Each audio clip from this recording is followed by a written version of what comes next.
Y'all hear me?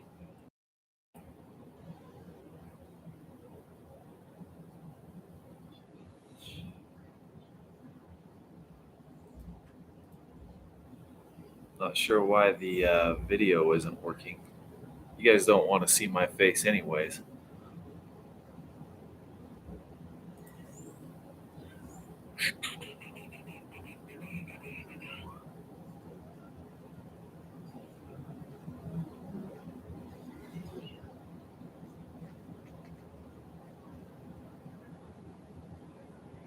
Hmm.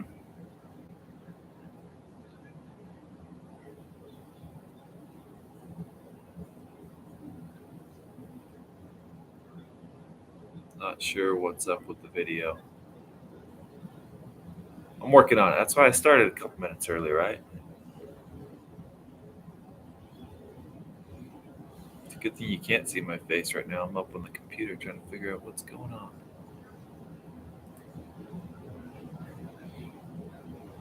Hey, no video's not a bad thing. I'm probably doing y'all a favor.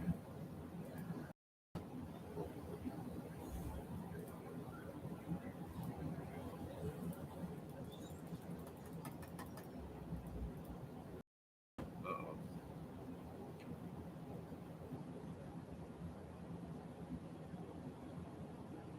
Least expensive hotel to stay in. There's a cheap one up in Clearfield. If you go up on 800 North and Main Street, Clearfield, I'm not sure what that hotel is. It doesn't look awful, but I think it's pretty cheap historically. I don't know why it's not letting me have video, but like I said, you probably don't want to see my face, anyways.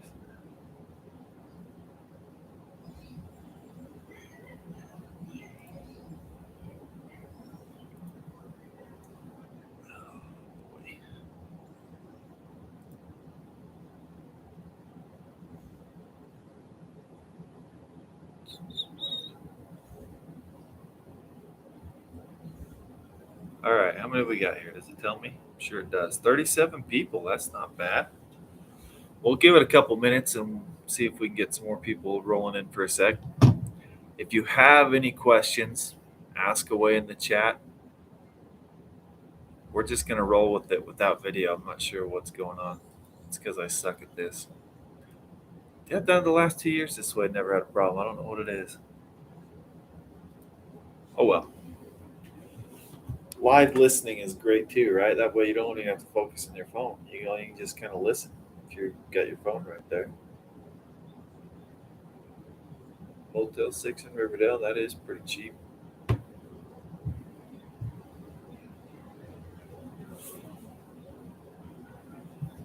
Oh, yeah, there you go, Joseph.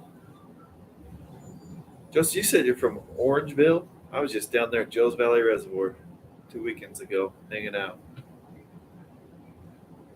Good times. Yes, it should be available on YouTube afterwards. You'll be able to watch this, listen to this, reference it. Can you widen the T pad on hole number 3 at Davis Tech? The T pad sits at a very awkward angle. It sits at an awkward angle so that you have to throw through those trees and make it awkward. It's kind of the whole idea of that hole. Makes you have to throw out into the open. I know it's not going right towards the hole, but I don't know. Just sent you an email about my okay. DB, unfortunately, with the PDGA, if you don't play that first round, they consider you as DNF. I don't care if you come out and play. Well, email me afterwards. We'll figure it out. Oh, nice. 2 hours north coffee shop. Is the OB besides the water on 18 and the 4? Yes, there is. We'll go over that in just a sec on the whole rules. Okay. We got 37 people. Let's roll. Hey, everybody. You can't see me, but I'm here. Um, First off, thanks for coming to play. This is going to be a fun few days. I'm excited. I got to play the pre-BC we did on Monday, which was fun. Did okay on that. So that layout's good. There's are some things that I learned that we're going to fix up before we hit the Beehive, which is why we do the pre-BC. Went and played the fort yesterday on the A layout, and someone with me played the B. So there were still some minor tweaks on that. So hence the updated caddy book that I sent out today, opposed to the one yesterday. Um, so yeah, let's go over those things on the email really fast. So check in. So tomorrow, make sure you're there. If you're an amateur player, you want to give yourself plenty of time to get your player pack, warm up, use the restroom, whatever you want to do. Because 10 minutes before your tee time, I want you there with me. So uh, talk. I, we'll have somebody else taking care of the player packs and helping out there, helping disperse that.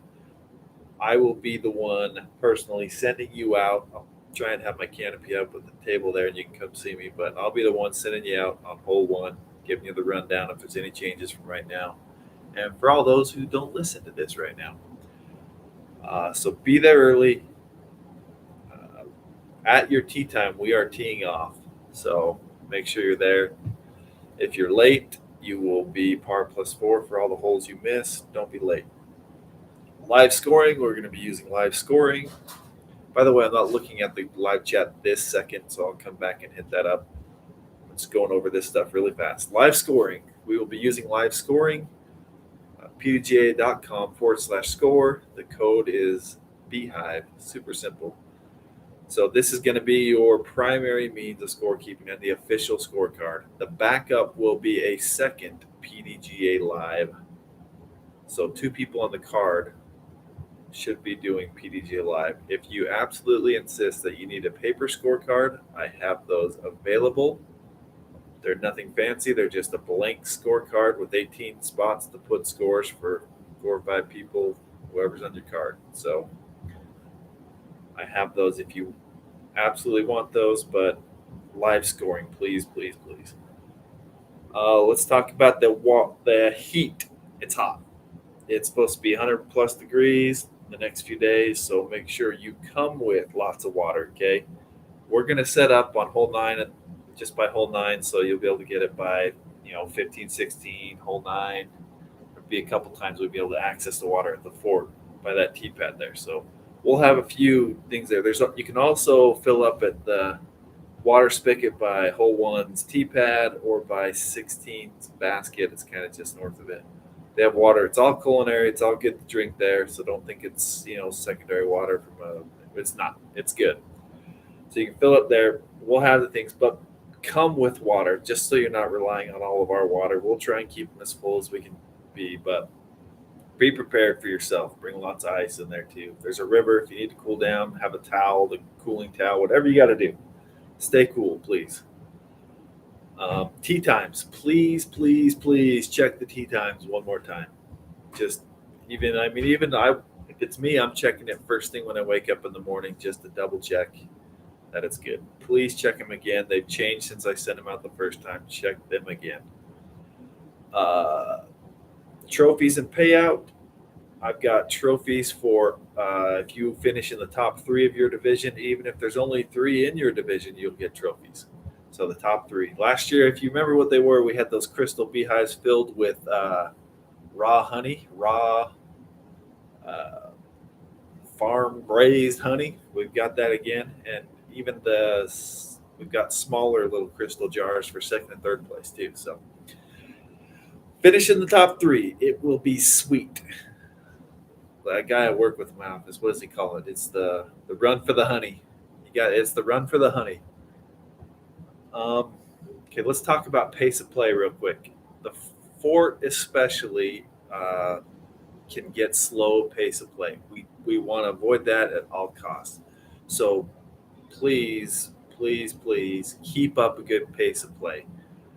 If you throw somewhere where you know it might be difficult to find your disc, other than water, right? Uh, Throw a provisional. So if I throw on hole one and off to the left, there's like those reeds and things that might be extremely difficult to find it. Tell your card, I'm going to throw a provisional just in case I can't find that. Because the rules of a lost disc say you need to, if you can't find it, you have to throw from your previous lie.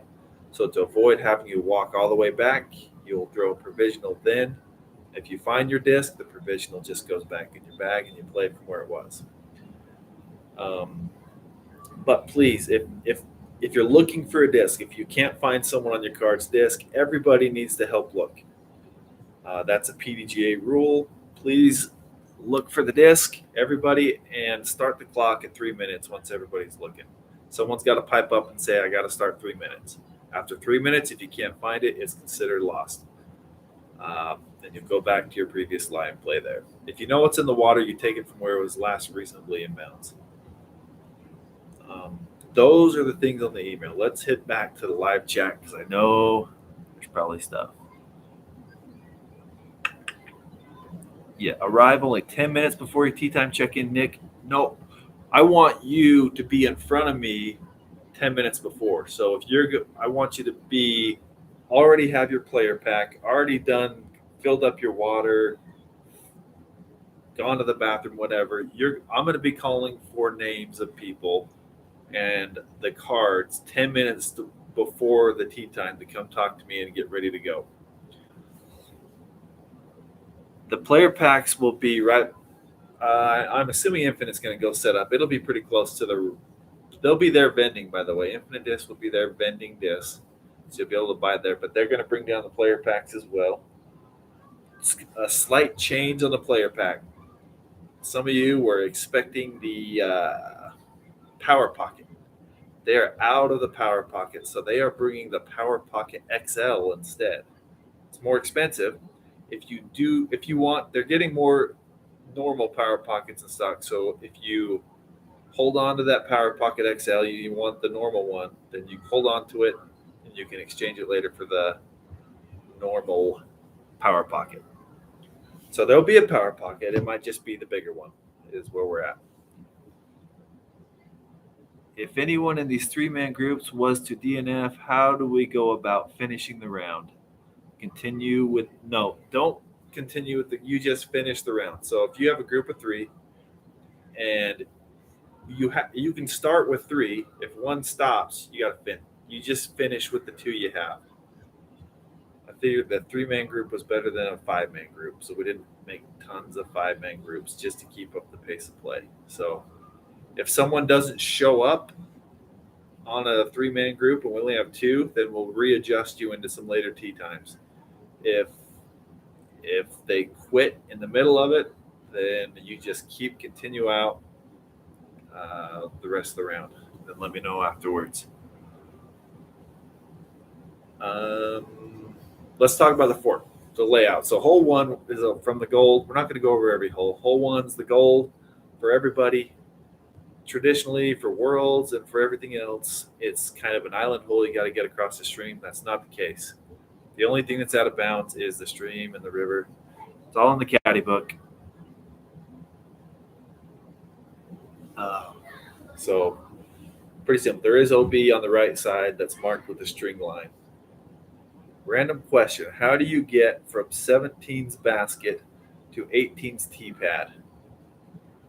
If you are playing the A layout, then it's right there around the distracted shop, right by the water. If you're playing the B layout, you walk all the way around on the north side of the pond. So you'll go almost back by hole one and walk around the pond and get over there that way. It's right in the trees over there on the other side of the pond. It's not too hard to find. It's all marked out, painted out. You'll see it. A lot of you emailed me and pointed out some of the stuff on the Fort tee pad. I mean, the Fort caddy book that weren't correct or updated. A lot of that stuff was I kind of copied over from the world stuff. So a lot of it has been fixed and modified. And if there's anything else that somebody catches before tomorrow, I'll have that as you leave, and I'll update you on that.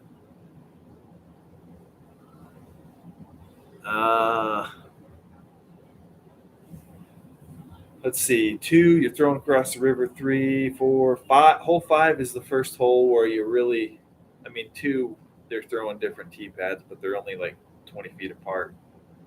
But it is a totally different throw. There's 2 groups throwing different. On hole 5, the B group, so intermediate below is what I'll just say it. The B group will be throwing from the reds. Makes 5 a lot easier. Is hole 5 a par 4? Yes, it's still a par 4. It's still a tough 4 from the red. It's still tricky. If you get a 2 on that, good on you. Hole 8 said OB was on the sand hill. I played it today. Didn't see anything marked. Is it just the area behind the wall? So if you like, there's a string line on the logs by hole 7's tee pad, and it goes up and around. You'll see the string line, and there's spots where it's missing string. Well, there's paint on top of the logs on hole 8 to continue that line all the way around the sandhill. So that's where it is. I was there yesterday. I painted it. It's all up and good, unless somebody somehow took off all the string. So I'm trying to think that hole 9, you've got everybody's playing the blues. Yes, there is an infinite arrow on both sides. Hole 9, everyone's playing the blues. It's all the same. Hole 10, the B group is playing from the reds as well, so you're not throwing over the pond over there first. 11, so on the first caddy book and on the UDisc layout for a while, hole 12 and 14 were in there as par 4s. Those have been changed to par 3s. Got to have the fort have a little teeth to it, They're 300-400 foot holes, so those are both par 3s because they're in the short positions. Someone asked me what was the motivation behind putting 12's basket in the short position. Well, that's where it was when the fort was first put in, and I really liked it, so I decided let's put it in the short position right over that log. I think it's kind of cool. Anyways, 14 is in the short position. The basket got moved today, from what I understand. 15 is normal. 16 is on the top of the sandhill, and it is an island for everybody. You'll see it painted. We're going to go out and flag it in the morning so that it's flagged and more visible, because we painted it and then went through it yesterday, and you could really see it from the top. It's it's bigger than the circle. It's about, 40, 45 feet away from the basket. So it's pretty good. It's not bad. Most people, and if you don't make it there, there's the drop zone on the south side of it. So 17, the A layout is thrown across the pond from the dock to normal 18's basket. So just to avoid confusion, we're going to throw like a garbage bag on top of 17th normal basket. That's over there, just so nobody's thrown to that, because nobody is going to throw to normal 17th basket. The B group, intermediate below, will throw from the blue tee pad, which is on the other side of the pond, to normal 18's basket. They are a par 4. And then 18, the A group's throwing across the pond into the trees, and the B group is throwing from the trees. There is a Mando. There used to be a Mando pole there that's on the corner of the garden area. This is one of the first questions we had, right? Is there any OB besides the pond? Yeah, inside the fort area and inside the fenced mountain man area and the garden area right there that's next to the fort. There used to be a Mando pole that's right next there. The mountain man cut it off or whatever. I don't know what happened. I've got a sign, or Dave Adamson is making a sign, an arrow to put on that pole It is still a Mando, and there will be an arrow there. It's in the caddy book. That's the four. I don't see any other questions coming in right away. Hopefully, you can all still hear me because I haven't seen anything new in the chat for a minute. Or either that or I've put you all asleep. None of the grass. Nope, there is no OB line in the grass like there was for Worlds. Yeah, we ain't touring professionals here. Maybe a couple of you guys are touring professionals, but most of the people here aren't. So we're gonna play it a little more with a little more relief. There is not flagged OB in the fairway leading up to the hole 18. No, there is not. Any other fort questions before I jump to the bluff?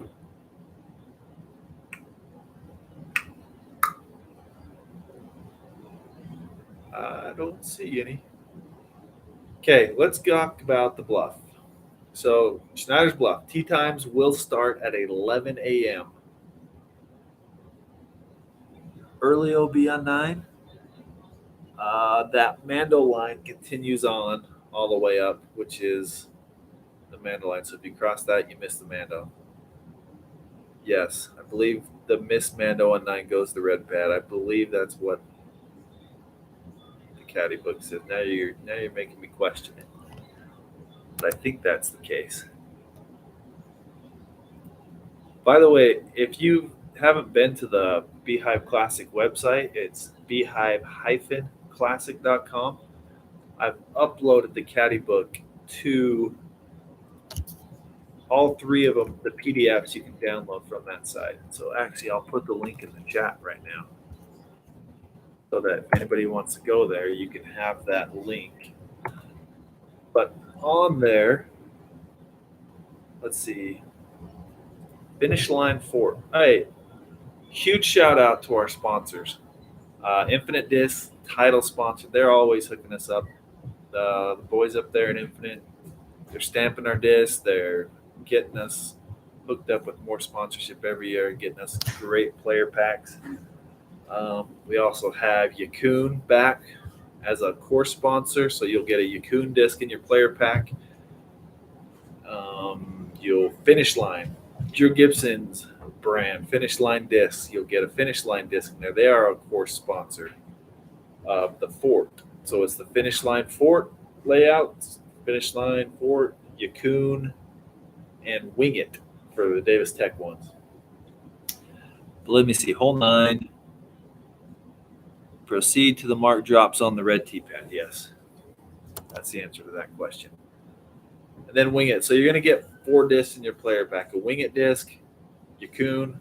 Yakun's got some sneaky good stuff, man. And the Finish Line era is pretty good. Pretty good.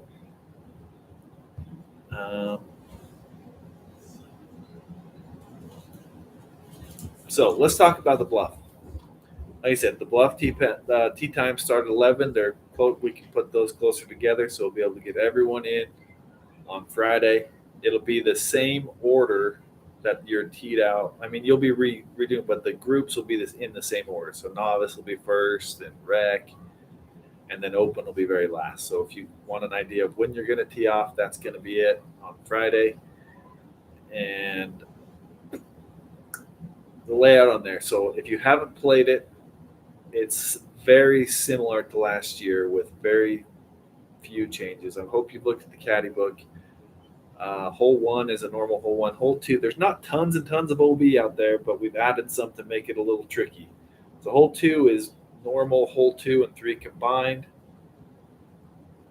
Oh, and all our hole sponsors, Closer Look Home Inspection, second year in a row as a sponsor. Yeah, we've got all those. I've got all the signs ready to put out.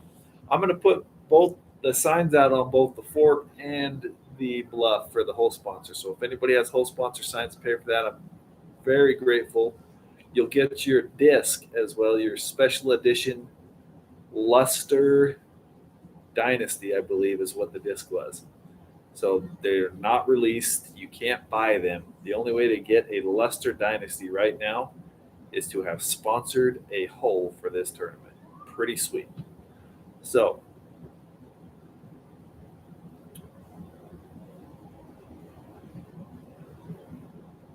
let me get to that one, Brett. I'll get there. Let me go through these holes real quick. So hole 2 at the bluff is 2 and 3 together. There is an OB line that cuts across the driving range. There's also hazard. As a rule of thumb, hazard at the bluff is any sand traps, bunkers, and the long cuts of grass.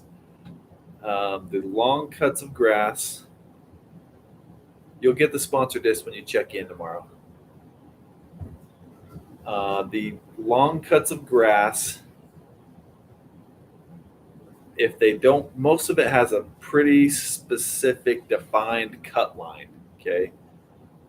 If it doesn't, we're going to be out there on Friday morning filling in the gaps with yellow paint. If it's yellow paint, that means that it is a hazard. If it's white paint, it's OB.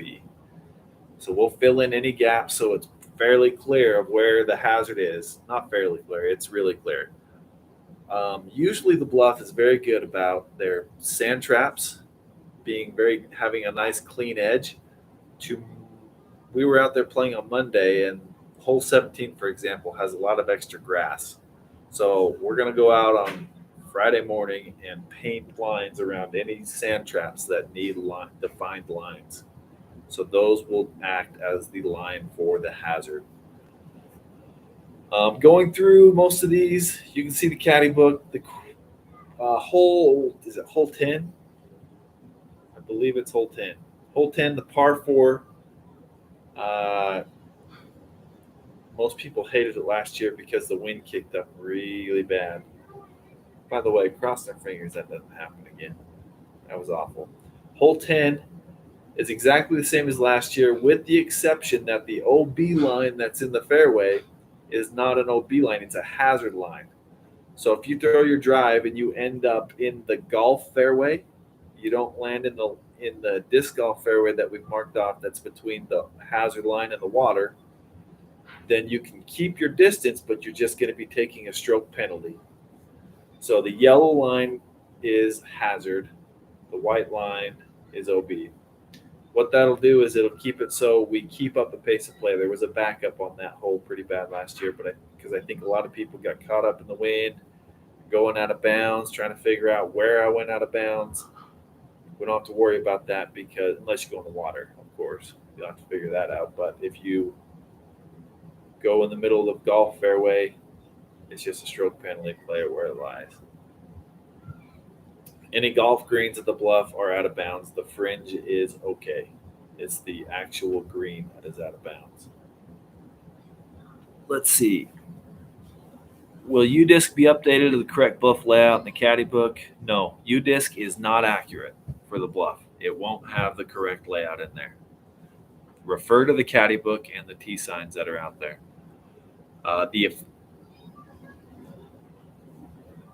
Everything across the pond, OB on 10. Yes, it is. So the other side of the pond is essentially, your OB line is the pond next to the fairway on hole 10. The OB line curls around the back side of the basket and ties back into the pond. And that land bridge in between the ponds, there's a line there as well. So if you cross over that, you're out of bounds. If you cross over on the other side where the golf green or the fairway is over there for the other hole, that's out of bounds as well. You can only play on the one side. I think the next ones I have questions are probably hole 14 and 15. Hole 14, last year we had an out of bounds that wrapped around the golf cart and tied in. That out of bounds line is gone away, and there is no drop zone on 14. So play normal out of bounds rules and play it from where it was last in bounds. Hole 15, here's the question. On 15 water, island hole, by the way, it's not an island hole. How would you play the disc if it hits the island and drops in the water? Would you go to the drop zone or play it from where it lies? So in the caddy book on hole 15, it's very specific that if your disc ends OB in the water, you proceed directly to the drop zone. If it's OB anywhere else, meaning it goes past the out of bounds line, anywhere around the inbounds grass, then you can play it from where it was last in bounds for that. But if your disc ends up in the water on hole 15, you proceed to the drop zone. That's your option. Everything across the pond on 15 as well is out of bounds. There's a line. It's the same situation. That the water is the out of bounds line. The east side of the pond on 15 is not in play. The line ties right back into the pond. People don't do it, but the right fringe of 15, I'm not sure what you mean about the right fringe. Yes, the 15 drop zone is only on the drive. So if your drive lands in the water, now and exact, just the drive. If the drive lands in the water, after that, normal OB rules apply. Pretty sure it's pretty well spelled out in there. Right side of the pond, yes, is OB. All of the golf tee boxes that are on the left side of the pond as you're teeing off are inbounds. There's a big inbounds area on the left that a lot of people don't play to. If you want to play that hole safe and try and play it for a 3, throw it over there. If you want to play extra safe, throw it long, and then throw out of bounds. You can take it back in there. I mean, it's a good hole.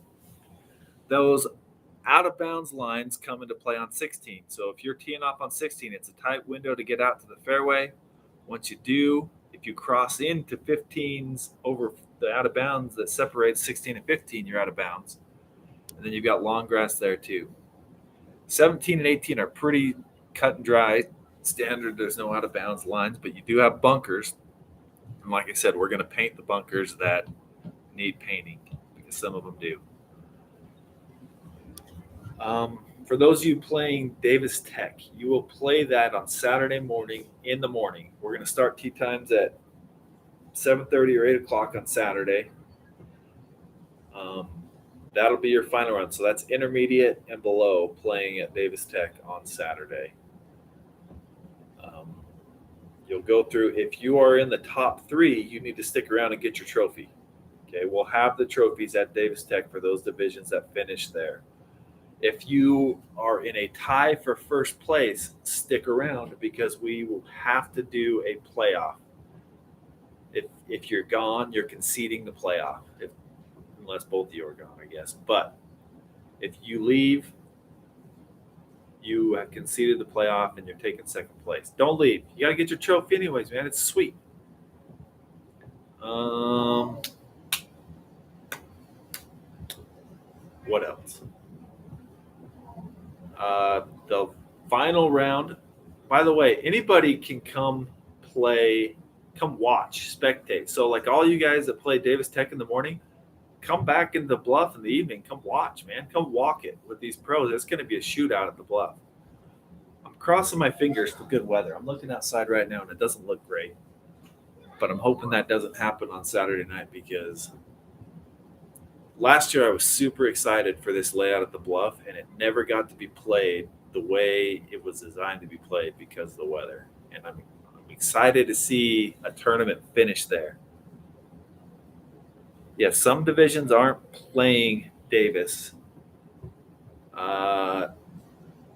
Open divisions and advanced divisions are not playing, and the MA40 and FA40 are not playing Davis. Those are playing a second round at Davis Tech. So Davis Tech is just intermediate below. I hope that's clear. It's on the website. I hope that's been made clear. Not everybody is playing Davis. Yes, playoffs will be immediately after. No, nothing for tie for third. What we might do for trophy-wise, though, if we tie for third on a trophy or if there's, I don't know, we'll work it out. We may have to do like a closest to the pinhole to see who gets the trophy or something. We'll figure something out. Hopefully I can get some extra trophies or we'll do something. We'll see what we can do for trophy-wise. But PGA requires that a tie for first has to be broken by a sudden death playoff. So if you're finishing at Davis Tech, we're just going to go right in order from hole 1. So that's the playoff order. The ones finishing at the Bluff, the playoff order, if there is a playoff, will be hole 1, hole 2, then 17 and 18, and then we'll circle back around and do it again.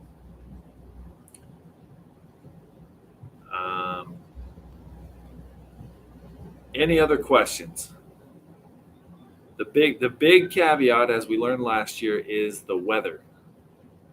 The weather is the unknown.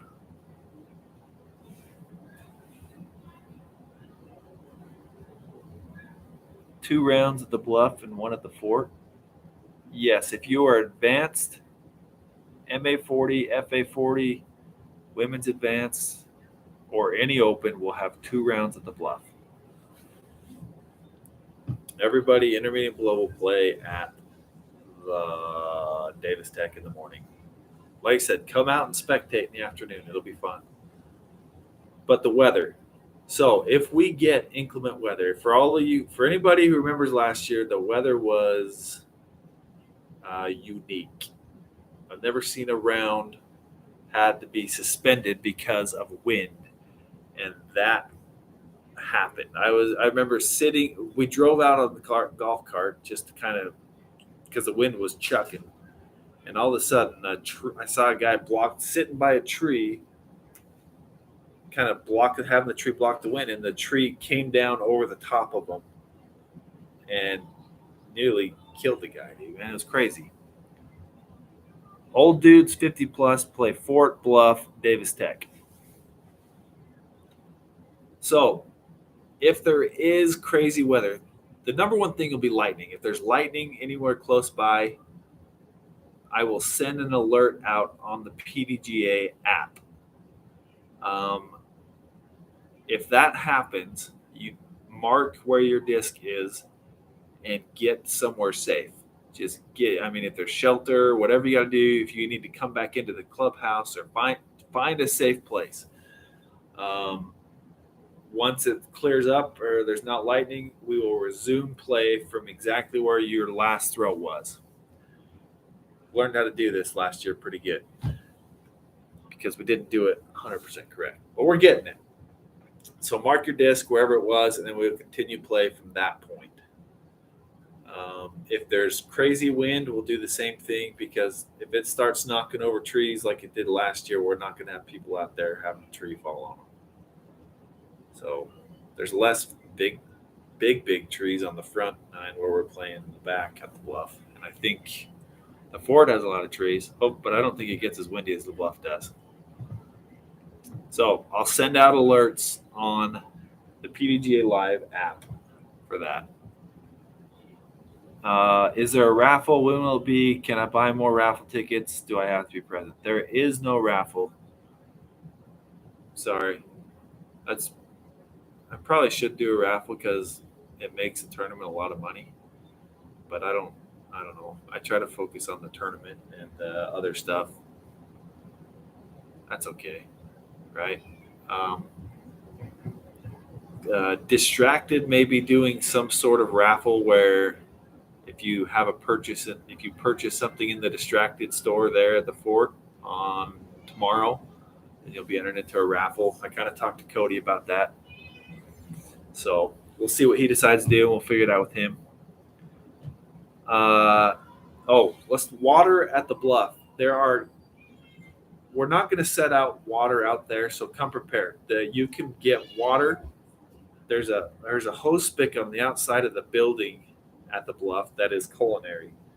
There are also multiple water fountains throughout the course on the bluff. They're not the coldest, but there's water out there. And you can buy drinks in the clubhouse before you go. There's also by 13's basket, there's a restroom that 13's basket has a restroom. There's a vending machine there. So if you get super dime, make sure you play in the shade. Yeah. Cut out for anyone else. Oh, no carts at the bluff. Nope. PDJ says we have to offer carts as part of the registration cost, and that is not factored into the registration, and the bluff does not have enough carts for as many disc golfers as we have out there, so we do not do carts for these big tournaments. We did it on Monday. If you played the pre-BC, that was fun. Everybody got a cart for that, but we only could fit 56 players for that, so that was a good time. But no carts at the bluff.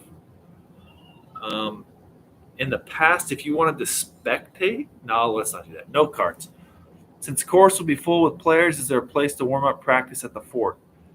You could warm up and practice on the North Fork course or like the Miles Goodyear course over there. There's almost another 18 holes to practice on there.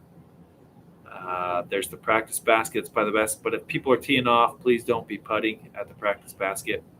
The Bluff has there's a 5-hole short course that you can practice on and warm up on and do any practicing you need there. Davis Tech, not a lot of places to warm up at Davis Tech. I'm sorry. We'll do what we can. They have the practice basket, and that won't be used for a hole, so you'll be able to warm up putting. But throwing distance shots, there's not a lot of space. You can go to a park that's close by. Barnes Park isn't far, so if you want to throw some shots before, there's a soccer field north of the fort. There you go. I think that's about all I have. Like I said, let me give a shout out to all the hole sponsors, okay? We got some good ones. So Jared Sordall, he didn't want to sign, but I'm shouting him out now. He sponsored a hole. Michael Floyd with Slingshot Disc Golf. Tom Sherrick with Disc Exchange. D.B. Dronoff with Falcon View Imagery. Joseph Bichet, Closer Look Home Inspection. Shane Hill, Lucky Disc Golf. Cody Essler. Jared Tanner, Chameleon Customs. David Stutz. Keith Howells, he sponsored a whole Sudga, Southern Utah Disc Golf. Viviana Gomez Patino, Chad Rose, Player Select Chad, Alan Holden, and David and Heather Turner. So, huge shout out to you guys. You guys are going to make the payouts better, make the whole tournament better. It's going to be great. So, rules for spectators: stay behind the card. Stay out of the way. Stay quiet. I mean, don't be interrupting. Just standard spectator stuff.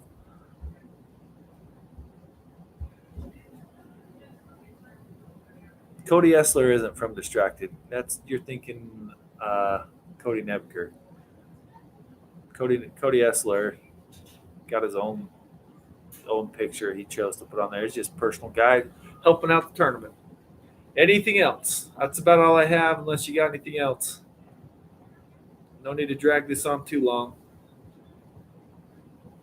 You guys can chime out if you want. We'll see you bright and early tomorrow. Oh, the fort opens up. The gate will be open at 7.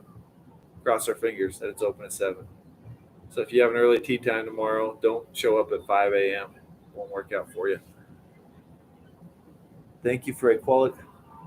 Well, you say thank you for a quality players meeting, but I couldn't get the video to work, so it's not that quality. But yeah, what do you do? Thank you guys.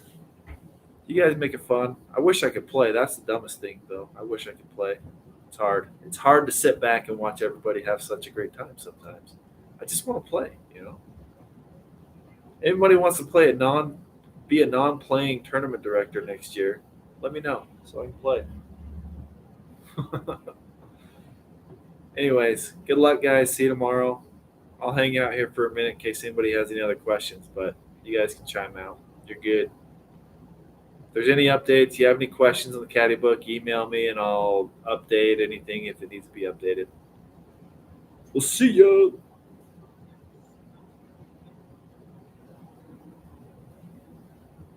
It still says there's 44 people here.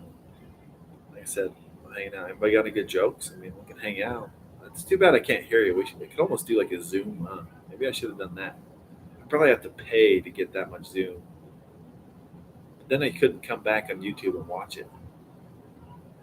I feel like I could be like Dude Perfect. Hey, thanks guys. Subscribe to my channel. Like this video. It's going to be great. Just kidding. I don't really care. If you go on my channel, you're probably going to see a bunch of pickleball stuff. I record a lot of pickleball videos. You may or may not see them. Oh, yeah. Yasha wants me to drop off a disc.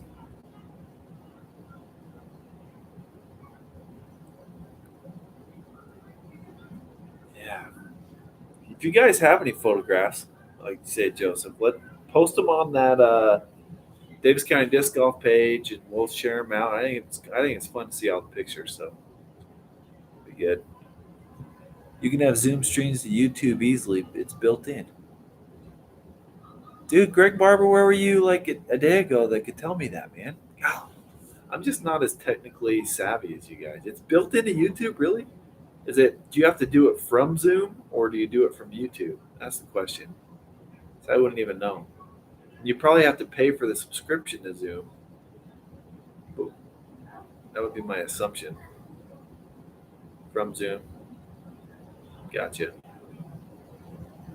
I don't know how delayed this chat is either, so it doesn't seem like it's too bad. Like 10 seconds or so. Anyways, it's free up to a certain amount of time. Well, we went about 40 minutes, I think, didn't we? So that wasn't too bad. Maybe we could have got it in. 45 right now. Yeah, that would have been cool. Maybe I should. Maybe next time I'll do that. I'll do it over Zoom. I don't know, but it's so easy to share a link. And, well, if you get a Zoom, though, you get a lot of people piping in with questions. You ever been in like those meetings where people just ask questions and it just never ends? That's probably what would happen if I did a Zoom where people could talk. It's a lot easier to like have a question pop up in a chat and just wait for it, you know? That's kind of nice. This is the first year I couldn't figure out the video. I don't know what happened though. I didn't want to end it and then not get it. I can't believe there's still 20 people here still listening to me babble on.